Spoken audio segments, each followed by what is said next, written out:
तुम्ही हे समजून घ्यायला हवं की जेव्हा तुम्ही काहीतरी विशाल आणि मौल्यवान करण्याचा प्रयत्न करता, अनेक गोष्टी ज्यांचा इतर लोक आनंद घेतात त्या आपल्या जीवनात नसतील. तुम्ही विचार करत असाल की ज्या उद्देशासाठी तुम्ही उभे राहताय तो महत्त्वपूर्ण आहे, तर छोट्या गोष्टींमधून आपण मार्ग काढतोच. तुम्ही हे समजून घ्या. माझा हैदराबादमध्ये एक कार्यक्रम होता आणि माझी आई मरणाच्या दारात होती. तरीही मी जाऊन तो कार्यक्रम घेतला. 20 वर्षांपूर्वी तो जानेवारीचा महिना होता. माझी आई खूप आजारी होती. तिची मूत्रपिंड निकामी झाली होती आणि मला माहीत होतं की ती लवकरच जाणार आहे. आणि आयुष्याच्या शेवटी तिची एकच इच्छा होती की तिला माझ्या कार्यक्रमात येऊन बसायचं होतं. कारण बरेच लोक तिला सांगत होते की तुम्ही तुमच्या मुलाचा कार्यक्रम पाहायलाच हवा. त्यामुळे तिला तसं करण्याची तीव्र इच्छा होती. पण वडील फिजिशियन असल्यामुळे त्यांची बुद्धी आणि ज्ञान त्यांना सांगत होतं की जर ती तिथे 3-4 तास बसली तर ती नक्कीच मरणार. ती म्हणाली, मी मेले तरी चालेल, मला जायचंय आणि त्याच्या कार्यक्रमात बसायचंय. पण वडील म्हणाले, अजिबात नाही, मी अशा गोष्टींना परवानगी देणार नाही. काय मूर्खपणा आहे. त्याला त्याचा तो मूर्ख योग करायचा असेल तर घरी करू दे. मी सांगितलं की मी तिच्यासाठी वेगळा क्लास घेणार नाही. तिला करायचा असेल तर तिला यावंच लागेल. हा काही अहंकाराचा संघर्ष वगैरे नाहीये. फक्त इतकंच की ते एका विशिष्ट पद्धतीनं करण्यासाठी मी बांधील आहे. माझी मरणासन्न आई. तरीही मी तडजोड करणार नाही की मी तिच्यासाठी ते घरी खाजगीत सहज करू शकलो असतो. पण मी म्हणालो, नाही, तू ये, मी काळजी घेईन. मी वचन देतो की तुला काही होणार नाही. तू मरणार नाहीस. तू कदाचित थोडं जास्त जगशील, पण लवकर मरणार नाहीस. तर तुझ्या नवऱ्याला समजावणं तुझ्यावर आहे. मी या डॉक्टरला समजावू शकत नाही. ज्यांना मी काय करतोय याबद्दल पूर्ण तिरस्कार आहे. मी त्या माणसाला समजावू शकत नाही. मुलगा म्हणून त्यांच्याशी माझं वेगळ्या प्रकारचं नातं आहे. पण त्यांचं डॉक्टर असणं, डॉक्टर म्हणून ते जे करतात त्यातल्या निम्म्या गोष्टींशी मी सहमत नाहीये. ते चांगले डॉक्टर आहेत म्हणूनच.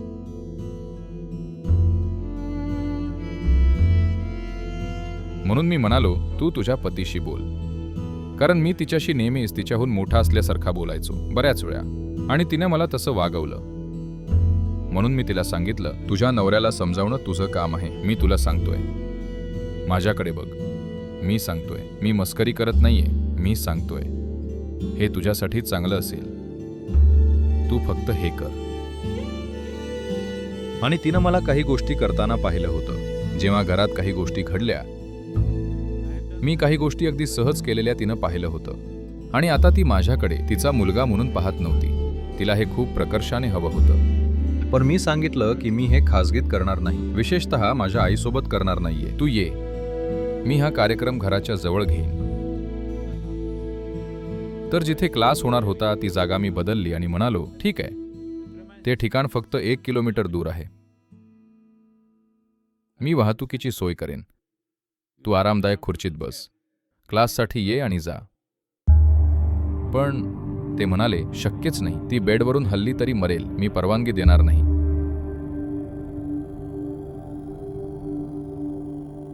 मी म्हणालो, ठीक आहे. ते ठीक आहे मी खूप सहज म्हणतोय, पण ते सोपं ठीक आहे नव्हतं. कळतंय का? ते सोपं नव्हतं. कारण मला माहीत होतं की तिला त्याची किती ओढ होती. मग काही महिने गेले आणि मला हैदराबादला जावं लागलं. एक कार्यक्रम होता. त्या दिवशी मी तिला जाऊन भेटलो आणि मला कळलेलं की ती जाणार आहे. मी तिला म्हणालो, बघ, मी कमिटमेंट केली आहे. मला जावंच लागेल. लोकांसाठी आयोजित केल्यामुळे मला जावंच लागेल.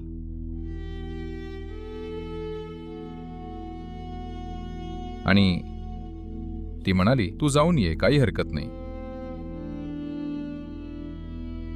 वडिलांना कळलं की मी निघालोय आणि ती जाणार आहे. सर्वांना कल्पना होती की ती जातीये.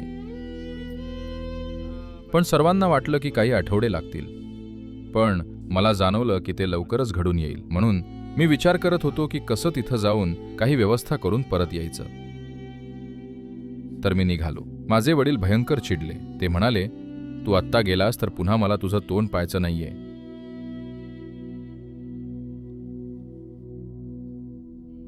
मला आयुष्यात तुला पुन्हा बघायचं नाहीये. तुझी आई मरतीये आणि तुला तुझा योग करायचा आहे.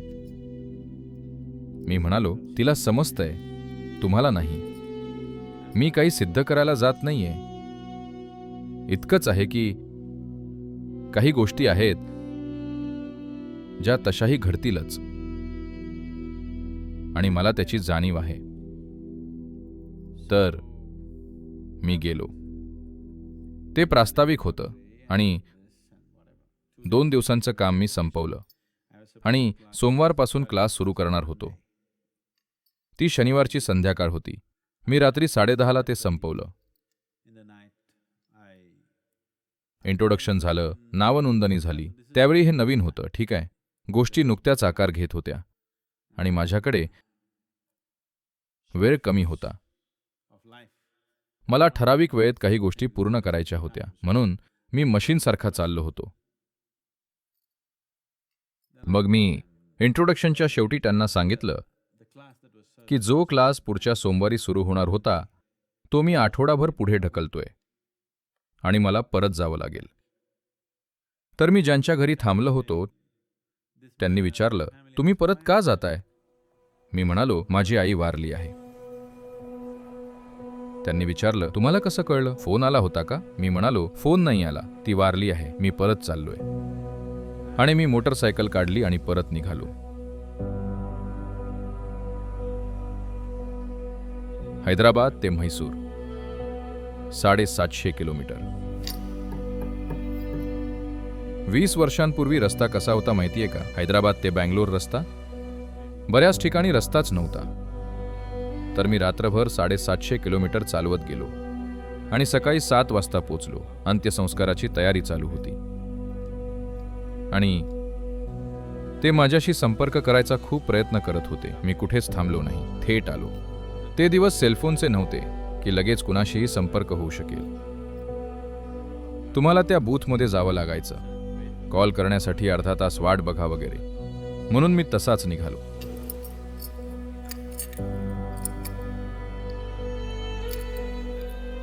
आणि माझे वडील खरोखर रागावले होते, अस्वस्थ होते. आणि मी त्यांना दोष देत नाही, मी ते समजू शकतो. त्यांच्या दृष्टिकोनातून मी जे केलं तो गुन्हा होता.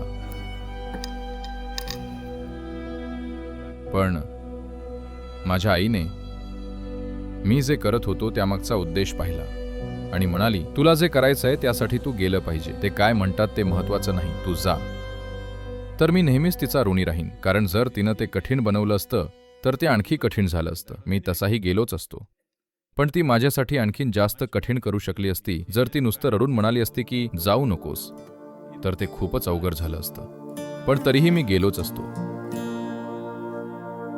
तिनं माझ्यासाठी ते सोपं केलं. ती म्हणाली, तू जा, ते काय म्हणतात याने फरक पडत नाही, तू फक्त जा. जेव्हा माझी आई मरणासन्न होती, मला माहित आहे ती मरणार आहे, तेव्हा माझ्यासाठी हे किती छान झालं असतं की तिचा हात धरून तिथं बसणं. तुम्हाला वाटतं का की मला तसं करायचं नव्हतं? तुम्हाला वाटतं का मला नको होतं? ते मला हवं होतं. ती माझ्या खूप जवळ होती, फक्त आई म्हणून नाही तर एक मैत्रीण म्हणून. ती अनेक प्रकारे माझी खरी मैत्रीण होती. सर्वात महत्त्वाचं म्हणजे ती माझ्याकडे मित्र म्हणून पाहायची. पण त्या क्षणी मी जातोय म्हणून वडील संतापले होते.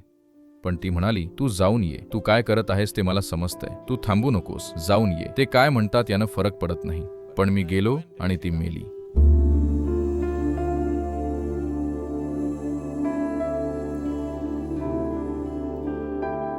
मी तुम्हाला हे का सांगतोय तर अशा काही गोष्टी आहेत ज्या आपल्याला कराव्या लागतात. एक माणूस त्यानं काय केलं यावरून ओळखला जातो, त्याच्या जीवनात त्यानं काय टाळलं यावरून नाही.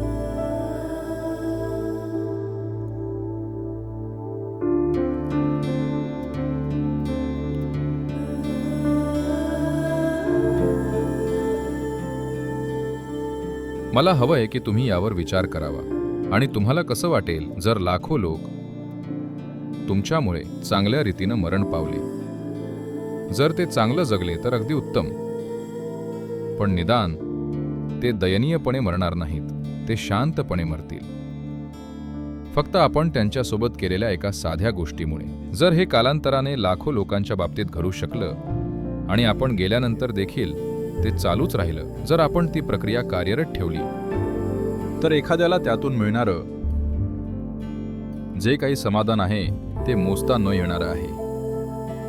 आणि मला हे पाहायचंय की तुम्ही याचा भाग कसे होऊ शकता, कोणत्या प्रकारे तुम्ही हे घडवून आणू शकता.